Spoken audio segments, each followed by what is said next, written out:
let me just make something clear. I never get to go out anywhere nice. Like ever. My best friend and I struggle to pay our bills every month, so anything fancier than McDonald's is usually out of the question. We'll save up for months to go on one of our roommate dates, so it's a really special treat. I've never been to the Lotus Bloom before, but it's one of those overpriced pop-ups around the city that everyone has been raving about. We just barely got a reservation, and I was so excited to go. We basically had the menu memorized before we even arrived. But the second we were seated, I see this mother and her kid 3 tables over. Honestly, it kinda shocked me given the price of the place. Of course, I was mostly just worried about the child throwing a temper tantrum and ruining the atmosphere.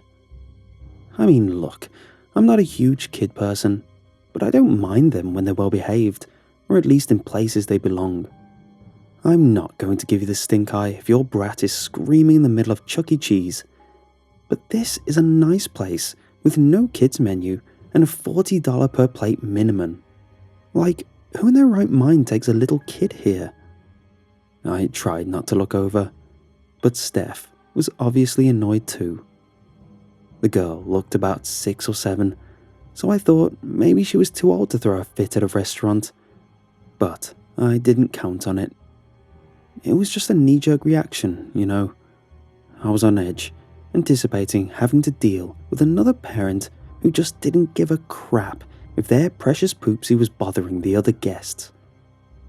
At any rate, it was relatively quiet so far. We ordered our food, and after chatting for a while, I pretty much forgot all about the kid. Then, the screaming began. There was no warm-up. It went from upscale ambience to a shrill, blood-curdling shriek. I would have thought the kid was being murdered, and I looked over reflexively. However, immediately after that ice pick to the skull, the kid was laughing at the top of her lungs as she ran back and forth down the aisle. The mother, for her part, didn't even seem to notice.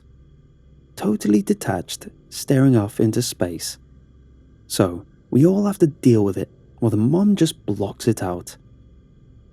I looked around and saw that a few other people were just as annoyed, though none was staring as blatantly as I was. I tried to catch the mother's eye, but she was a million miles away. I waited to see if the waitstaff would do anything, but I figured they weren't allowed to intervene like that. I remember a news story years ago where parents were outraged by a restaurant putting up a sign asking parents to keep their kids well behaved. I felt like getting up and yelling at the woman myself, but I didn't want to end up getting kicked out instead. Now, before you all get mad at me, I'm not hating on the kid herself, just on the fact that this wasn't really the place for her. And honestly, it isn't the kids so much as the people raising them. Can't fault the child, so I tried really hard just to ignore the laughter. Obviously, it's better than screaming. Loud and a bit annoying, but whatever. I didn't want to let it ruin my night. Steph had this super irritated look on her face, and I knew she was thinking the same thing. But none of us said anything. Our food arrived a few minutes later, and it looked even better than the pictures on the site. How often does that happen?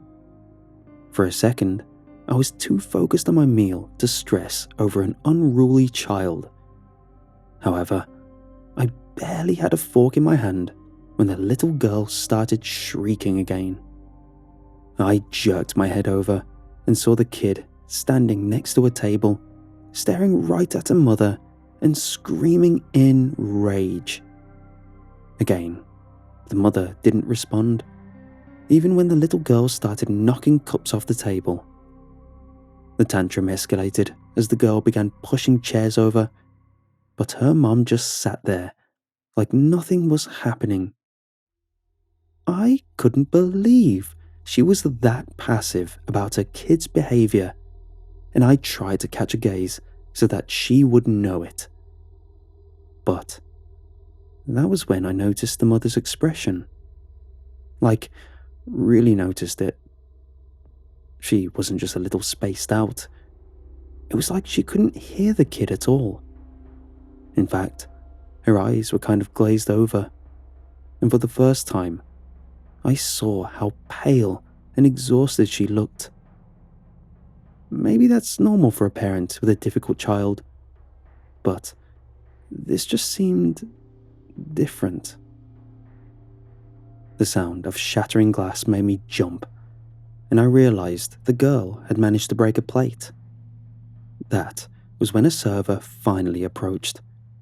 Maybe the manager, based on the attire. I was relieved and hoped they'd just ask the woman to go. It was hard not to rubberneck, but I turned back to my plate. Maybe they'd leave without causing a scene.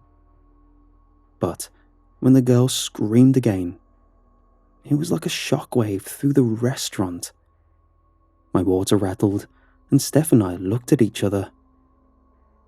I heard a strange sound, and when I looked over, I noticed the manager was partially hunched over, his hand on his mouth, and his eyes were closed. As his legs started to buckle, I noticed blood trickling out of his ears. He collapsed, and I could clearly see blood pouring from his mouth and nose too. Most of us stood up then. Some diners ran over to help, calling for someone to dial 911. I noticed people around me with their phones out before I could even reach for mine.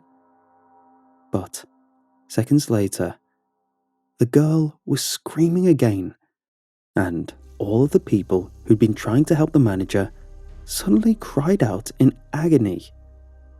Several of them fell over, and the ones who didn't were holding their heads.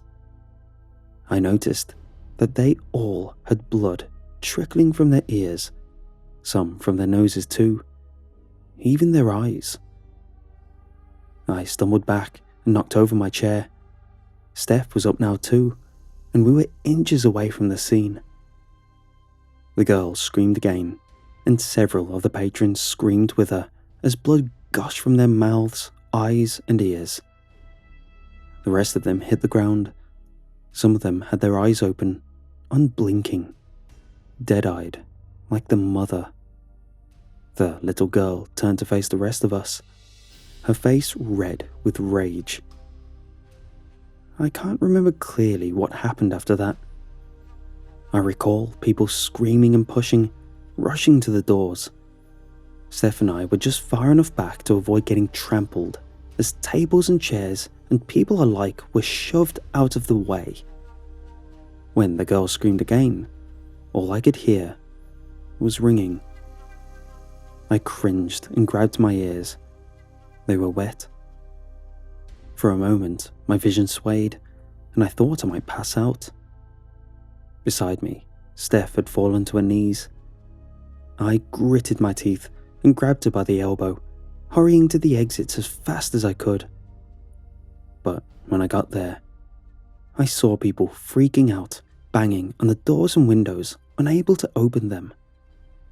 There were people at the emergency exit, people throwing chairs at the glass. The doors weren't budging. My ears throbbed, but my hearing was starting to come back now. I looked over and saw the little girl crawling up to the level where all of us were huddled. Tables and chairs began to topple out of her way, without her even touching them. My adrenaline was too high to really process what I was seeing. I just knew we had to get out of there. There were no other options, so I grabbed Steph and made a run for the back. I figured there had to be an exit through the kitchen, though I feared it would be blocked too. It was better than just standing there either way. Once we reached the kitchen, however, I quickly realized I wasn't the only one with that idea. We met an aggressive crowd, pushing through the small space in a frenzy. If we tried to push through, we'd probably be injured. When the girl screamed again, even from the other room, the pots on the stove exploded, covering people with boiling water. Some of the burners were still on, and fire burst through the air, spreading over the panicked patrons. I froze, watching people burn alive before me, until Steph grabbed my hand and pulled. Together, we ran down the back hall. It was a dead end, but for the bathrooms. The handicapped restroom was the only one that was single stall, the only room that locked. We ran inside and secured it, then put our legs up against the door from that position to make it harder to open. Of course, putting pressure on the door won't stop it from being ripped off its hinges, and I get the feeling that our efforts are pointless. I tried 911 several times, but all I heard was a sharp, static kind of sound. The screaming outside of the room was so loud, I felt like it was cutting through me. It went on for a long, long time. Steph and I have been in here now for a good half hour. The screams have gradually died down. It's gotten pretty quiet. We talked about checking to see what was happening, but I don't think it's such a good idea, especially not when it's so silent after all that. Even if people had managed to escape, it wouldn't be this still. I can hear steps though, echoing down the hallway. Someone is heading our way. Short, bouncy steps. Skipping maybe. Steph is reaching for my hand. I guess I am done typing anyway.